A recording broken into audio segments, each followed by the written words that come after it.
अस्सलाम वालेकुम students, I am Usman from conceptual chemistry zone.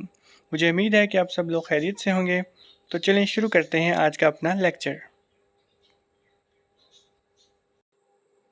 Ji students, तो आज हम डिस्कस करेंगे फर्स्ट ईयर केमिस्ट्री में से चैप्टर नंबर 5 की एक्सरसाइज को। इस चैप्टर का नाम है एटॉमिक स्ट्रक्चर। मगर उससे पहले आपसे एक छोटी सी रिक्वेस्ट, अगर आप मेरे चैनल पर नए हैं या मेरे चैनल की वीडियो पहली बार देख रहे हैं तो आपसे गुजारिश है कि चैनल को सब्सक्राइब कर लें, क्योंकि मैं इस तरह की इन्फॉर्मेटिव वीडियोस अपने चैनल पर लाता रहता हूँ। और इस एक्सरसाइज के आखिर में मैंने आपके लिए कुछ एडिशनल एमसीक्यूज भी सर्च किए हैं, जो कि मैं एक्सरसाइज के बाद आपसे डिस्कस करूँगा। वो एमसीक्यूज कंपैरेटिव एग्जामिनेशन जैसे कि एमडी कैट, ई कैट और पीपीएससी के लिए बहुत इंपॉर्टेंट हैं, और उनको मैंने बहुत ही मेहनत से आप लोगों के लिए सर्च किया है। कहने का मतलब ये है कि वो एडिशनल एमसीक्यूज काफ़ी अहम नौइयत के हैं। तो आपसे गुजारिश है कि एक्सरसाइज को देखने के बाद उन एडिशनल एमसीक्यूज़ को भी ज़रूर देखें और उन्हें सॉल्व करने की कोशिश करें। और उनके रिलेटेड कोई भी क्यूरीज आपके माइंड में हो तो आप कमेंट सेक्शन में पूछ सकते हैं। इंशाल्लाह हर एक को उसके कमेंट का रिप्लाई ज़रूर मिलेगा। तो शुरू करते हैं जी अपनी आज की वीडियो। इसमें पहला क्वेश्चन जो है वो एमसीक्यू टाइप से रिलेटेड है, और एमसीक्यू टाइप के पहले क्वेश्चन में पूछा गया है the nature of the positive raise depends upon. तो पॉजिटिव रेज की जो नेचर होती है वो रेजिडुअल गैस पे डिपेंड करती है। जिस तरह की गैस डिस्चार्ज ट्यूब में इस्तेमाल की जाएगी, पॉजिटिव रेज की नेचर भी वैसी ही होगी। इसकी वजह यह है कि हर गैस जो है उसका अपना E/m वैल्यू होता है। E/m वैल्यू जो है वो चार्ज ओवर मास रेशो होती है, जो कि हर गैस की डिफरेंट होती है। इस डिफरेंस की बिना पर जो पॉजिटिव रेज किसी भी गैस से प्रोड्यूस होती हैं वो भी डिफरेंट नौइयत की होती हैं। इसी वजह से हम ये कह सकते हैं कि पॉजिटिव रेज की नेचर जो है वो उस गैस पे डिपेंड करती है जो कि डिस्चार्ज ट्यूब में पॉजिटिव रेज को बनाने के लिए इस्तेमाल की जाती है। आगे नेक्स्ट एमसीक्यू देखिए, इसमें पूछा गया है the velocity of photon is. तो फोटोन की वेलोसिटी जो है वो एक कांस्टेंट वैल्यू होती है, जो कि 3 × 10⁸ मीटर पर सेकेंड होती है। तो जैसा कि मैंने आपको बताया कि ये एक कांस्टेंट वैल्यू होती है, इसलिए ये वेवलेंथ पे डिपेंड नहीं करती। तो इसमें ऑप्शन नंबर ए जो है वो करेक्ट ऑप्शन है। आगे नेक्स्ट एमसीक्यू देखिए, उसमें पूछा गया है the wave number of a light emitted by a certain source is 2 × 10⁶ metre inverse. The wavelength of the light will be. तो इस क्वेश्चन में हमारे पास वेव नंबर जो है वो गिवन है और हमारे से वेवलेंथ पूछी हुई है। आइए इस क्वेश्चन को हल करते हैं। ये देखें, लैम्डा जो है वो वेव नंबर के इन्वर्सली प्रोपोर्शनल होता है, यानी कि lambda is equal to 1 over wave number. तो इस फार्मूले में जब हम वेव नंबर की वैल्यू पुट करेंगे जो कि है 2 × 10⁶ मीटर इनवर्स, तो 1 को जब 2.2 × 10⁶ से डिवाइड करेंगे तो हमारे पास आंसर आ जाएगा 500 × 10⁻³ इंटू -6, जो कि कलेक्टिवली हो जाएगा 500 × 10⁻⁹ और 10⁻⁹ जो है वो 1 नैनोमीटर के बराबर होता है। इसलिए इस क्वेश्चन का जो आंसर है वो आ जाएगा 500 नैनोमीटर्स। इसलिए इस एमसीक्यू में ऑप्शन नंबर ए जो है वो करेक्ट ऑप्शन है। आगे नेक्स्ट एमसीक्यू देखिए, उसमें पूछा गया है Rutherford model of atom failed because. Rutherford का मॉडल जो है वो इसलिए फेल हुआ क्योंकि वो एटम की स्टेबिलिटी के बारे में नहीं बताता। रदरफोर्ड ने ये कहा था कि जब इलेक्ट्रॉन्स मूव करते हैं तो इलेक्ट्रॉन्स जो हैं वो न्यूक्लियस की तरफ मूव करते हैं, लेकिन सोचने की बात यह है कि जब इलेक्ट्रॉन्स न्यूक्लियस की तरफ मूव करेंगे तो एक वक्त ऐसा आएगा कि सारे इलेक्ट्रॉन्स जो हैं वो न्यूक्लियस में गिर जाएंगे और एटम का स्ट्रक्चर जो है वो कोलैप्स हो जाएगा।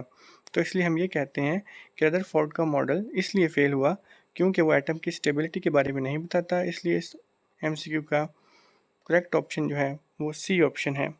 आगे नेक्स्ट एमसीक्यू देखिए, उसमें पूछा गया है Bohr model of atom is contradicted by. तो बोहर का जो मॉडल है वो हेजनबर्ग अनसर्टेनिटी प्रिंसिपल के कॉन्ट्राडिक्टेड होता है, क्योंकि बोहर ने M V R is equal to N H over two pi, जो कि मोमेंटम का फॉर्मूला है, वो कैलकुलेट किया था। इसके अलावा इसने पोजीशन जो है वो भी कैलकुलेट की थी। लेकिन हेजनबर्ग ने ये कहा था कि हम साइमल्टेनियसली मोमेंटम और पोजीशन को कैलकुलेट नहीं कर सकते, जिसकी बिना पर हम ये कह सकते हैं कि बोहर का मॉडल और हेजनबर्ग अनसर्टेनिटी प्रिंसिपल एक दूसरे के कॉन्ट्राडिक्टरी हैं। आगे नेक्स्ट एमसीक्यू देखने से पूछा गया है splitting of spectral lines when atoms are subjected to strong electric field is called. तो जब भी एटम्स को स्ट्रॉन्ग इलेक्ट्रिक फील्ड में रखा जाता है तो कुछ लाइंस प्रोड्यूस होती हैं, और फिर ये लाइन जो हैं वो फर्दर छोटी छोटी लाइंस में स्प्लिट कर जाती हैं। इस इफ़ेक्ट को हम कहते हैं स्टार्क इफ़ेक्ट। लेकिन अगर इसी एटम को हम किसी मैग्नेटिक फील्ड में रखें और फिर ये लाइन स्प्लिट करें तो मैग्नेटिक फील्ड की सूरत में हम इस इफेक्ट को कहेंगे जीमन इफेक्ट। तो ये जो दो इफेक्ट्स हैं ये आपने याद रखने हैं, ये एग्जाम पॉइंट ऑफ व्यू से बहुत इंपॉर्टेंट है और तकरीबन हर एग्जाम में पूछे जाते हैं। आगे नेक्स्ट एमसीक्यू देखने से पूछा गया है in the ground state of atom the electron is present. तो जब भी कोई भी एटम ग्राउंड स्टेट में पाया जाता है तो उसमें जो इलेक्ट्रॉन होते हैं वो न्यूक्लियस के बहुत करीब पाए जाते हैं, यानी कि हम कह सकते हैं कि नियरेस्ट टू द न्यूक्लियस। इसलिए इसमें ऑप्शन नंबर सी जो है वो करेक्ट ऑप्शन है। आगे नेक्स्ट एमसीक्यू देखिए, उसमें पूछा गया है quantum number value of two p orbital are. तो क्वांटम नंबर वैल्यू जो है वो टू पी ऑर्बिटल की ऐसे निकलेगी कि पी ऑर्बिटल में जो एन की वैल्यू होती है वो टू होती है, और एल की वैल्यू जो होती है वो आपको पता है कि जितनी एन की वैल्यू हो एल की वैल्यू उससे एक कम होती है, जिसकी वजह से हम ये कह सकते हैं कि टू पी ऑर्बिटल के लिए जो एन की वैल्यू है वो टू होगी और एल की वैल्यू जो है वो वन होगी। इसी तरह से ऑप्शन नंबर ए जो है वो करेक्ट ऑप्शन होगा। आगे नेक्स्ट एमसीक्यू देखिए, उसमें पूछा गया है orbital having same energy are called. तो सेम एनर्जी के जितने भी ऑर्बिटल होते हैं उन्हें हम डीजनरेटिव ऑर्बिटल कहते हैं। इनकी एक एग्जांपल मैं आपको ऐसे दे सकता हूँ कि जैसे कि पी ऑर्बिटल जो हैं वो थ्री डीजनरेटिव ऑर्बिटल्स होते हैं, जिसमें पी एक्स पी वाई और पी जी आ जाते हैं। इस तरह जो डी होते हैं उनकी फाइव डीजनरेटिव फॉर्म्स होती हैं, और इसी तरह जो एफ होते हैं उनकी सेवन डीजनरेटिव फॉर्म होती हैं। आगे नेक्स्ट एमसीक्यू देखिए, से पूछा गया है when 6d orbital is completed the incoming electron goes into. तो जब 6d जो ऑर्बिटल है वो कंप्लीट हो जाता है तो इनकमिंग इलेक्ट्रॉन जो है वो 7p ऑर्बिटल में जाता है। अब ये बात आपको कैसे पता लगेगी, ये बात आपको n प्लस एल वैल्यू से पता लगेगी। जो भी ऑर्बिटल दिए होंगे आप उनकी n प्लस एल वैल्यू जो है वो कैलकुलेट करेंगे, और उसके मुताबिक जो है वो आप देख सकेंगे कि कौन सा ऑर्बिटल जो है वो जब कंप्लीट होता है तो अगला जो इलेक्ट्रॉन है वो किस अगले ऑर्बिटल में जाएगा। तो इस एमसीक्यू का जो करेक्ट ऑप्शन है वो सी ऑप्शन है, 7p ऑर्बिटल। आगे नेक्स्ट क्वेश्चन देखें, वो फिल इन द ब्लैंक से रिलेटेड है, और पहली फिल इन द ब्लैंक में पूछा गया है beta particles are nothing but dash moving with the very high speed. तो बीटा पार्टिकल जो होते हैं वो इलेक्ट्रॉन्स होते हैं जो बहुत हाई स्पीड से मूव करते हैं, इसलिए पहली फिल इन द ब्लैंक में वर्ड आ जाएगा इलेक्ट्रॉन्स। आगे next fill in the blank देखिए, उसमें पूछा गया है the charge on one mole of electron is dash coulombs. तो एक मोल इलेक्ट्रॉन पे चार्ज जो होता है वो 96,500 होता है, या इसे हम 1 फैराडे भी कहते हैं। ये अब बात आपको कैसे पता चलेगी, ये बात आपको ऐसे पता चलेगी कि आप एक इलेक्ट्रॉन का चार्ज जो है वो लिखेंगे जो कि होता है 1.602 इंटू 10⁻⁻19, और इसको हम मल्टीप्लाई करेंगे एवोगैड्रो नंबर से, और एवोगैड्रो नंबर की वैल्यू जो है वो 6.02 इंटू 10⁻23 होती है। ठीक है जी, जब इन दोनों को हम मल्टीप्लाई करेंगे तो हमारे पास आंसर आ जाएगा 9.65 इंटू 10⁻4। तो इसको जब हम सिंपल वर्ड्स में कन्वर्ट करेंगे तो हमारे पास आंसर आ जाएगा 96,500 कूलम्स। और ये वैल्यू जो है वो एक मोल इलेक्ट्रॉन पे जितना चार्ज होता है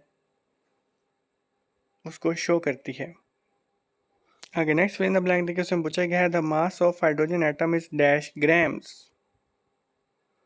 आपको पता होना चाहिए कि एक हाइड्रोजन का मास जो है वो 1 AMU के बराबर होता है और 1 AMU की वैल्यू होती है 1.66 इंटू 10⁻⁻24। तो इस फिल इन द ब्लैंक में हाइड्रोजन का मास आ जाएगा 1.66 इंटू 10⁻⁻24। आगे next fill in the blank देखें, उसमें पूछा गया है the mass of 1 mole of electron is dash. तो 1 मोल ऑफ इलेक्ट्रॉन का मास कैलकुलेट करने के लिए आपको एक इलेक्ट्रॉन का मास पता होना चाहिए। एक इलेक्ट्रॉन का मास होता है 9.1 इंटू 10⁻31 और इसे हम मल्टीप्लाई करेंगे एवोगैड्रो नंबर से, जिसकी वैल्यू होती है 6.02 इंटू 10⁻23 ग्राम्स।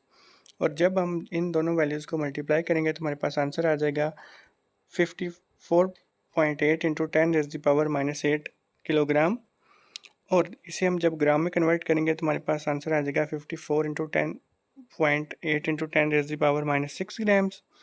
और इसे जब हम मिलीग्राम में कन्वर्ट करेंगे तो हमारे पास आंसर आ जाएगा 55 इंटू 10⁻2 मिलीग्राम्स, जिसे हम 0.55 मिलीग्राम्स भी कह सकते हैं। तो हमारे पास जो एक मोल इलेक्ट्रॉन है उनका मास जो है वो 0.55 मिलीग्राम आ जाएगा। आगे next fill in the blank देखिए, उसमें पूछा गया है energy is dash when electron jumps from higher to lower orbit.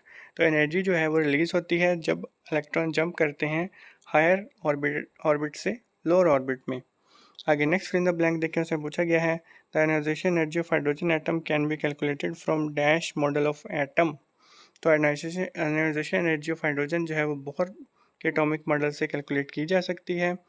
इस फिल इन द ब्लैंक में वर्ड आ जाएगा बोहर मॉडल ऑफ एटम। आगे next fill in the blank देखिए, उसमें पूछा गया है the d subshell the azimuthal quantum number has value of. तो डी सबशेल के लिए एजीमुथल क्वांटम नंबर की वैल्यू 2 होती है, इसलिए इस फिल इन द ब्लैंक में वर्ड आ जाएगा 2। आगे next fill in the blank देखिए, उसमें पूछा गया है the number of electron in a given subshell is given by formula dash. तो किसी भी सबशेल में नंबर ऑफ इलेक्ट्रॉन को फाइंड करने का फार्मूला होता है 2 इंटू 2l+1। आगे next fill in the blank देखिए, उसमें पूछा गया है the electronic configuration of H negative is. तो H नेगेटिव जो है उसकी इलेक्ट्रॉनिक कन्फिग्रेशन 1s2 होगी, क्योंकि जो न्यूट्रल हाइड्रोजन एटम है उसकी इलेक्ट्रॉनिक कन्फिग्रेशन होती है 1s1। तो जब हम H नेगेटिव की बात करते हैं तो इसमें हम एक इलेक्ट्रॉन एक्स्ट्रा ऐड कर रहे होते हैं हाइड्रोजन एटम में। तो इसलिए एस सब शेल में एक इलेक्ट्रॉन जो है वो एक्स्ट्रा ऐड करने की वजह से इसकी इलेक्ट्रॉनिक कन्फिग्रेशन 1s1 से 1s2 हो जाएगी। तो इस फिल इन द ब्लैंक में वर्ड आ जाएगा 1s2। आगे हम डिस्कस करते हैं कुछ एडिशनल MCQs जो कि different MD CAT, E CAT और PPSC के कम्पिटिटिव एग्जामिनेशन में पूछे जाते हैं। ये हैं जी कुछ MCQs जो कि मैंने स्पेशली आप लोगों के लिए कहीं से मंगवाए हैं। आगे आप समझ सकते हैं कि मैं किस बारे में बात कर रहा हूँ। ये MCQs एटॉमिक स्ट्रक्चर के चैप्टर में से बहुत इम्पोर्टेंट हैं। इनको आपने अच्छी तरह देखना है और मेमोराइज भी करना है।